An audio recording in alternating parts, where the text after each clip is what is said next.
हम लोगों की आंखों ने साहब को देखा, हम लोगों की कानों ने साहब को सुना, लेकिन आने वाले लोग इसको नहीं सुन सकेंगे। साहब कहते थे कि वो शिव हजार आंखों से देखता है, वो शिव हजार कानों से सुनता है, वो शिव हजार पैरों से चलता है। तो वो हजार पैर किसके हैं? क्योंकि आपने साहब को देखा, आपने साहब को सुना, लेकिन हमारे आने वाली पीढ़ी वो देख नहीं पाएगी उनको। और वो कैसे देखेगी? वो आपकी आंखों से साहब को देखेगी।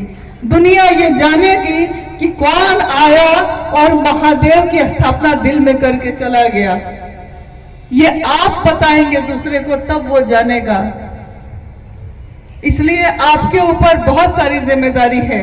और साहब ने किसी को, लोगों ने बहुत से प्रश्न किए, बहुत सी बातें की, लेकिन क्या आप जानते हैं साहब ने किसी को उत्तराधिकारी नहीं बनाया, साहब ने किसी को वरिष्ठ नहीं बनाया, साहब ने किसी को बड़ा नहीं बनाया, साहब ने एक एक व्यक्ति को चुना।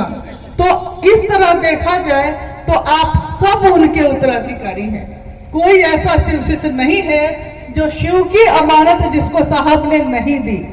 और अगर शिव की अमानत, शिव की धरोहर साहब ने दी है, तो आप याद कीजिए कि साहब क्या कहते रहे कि क्या तुम शिव को लेके आए हो।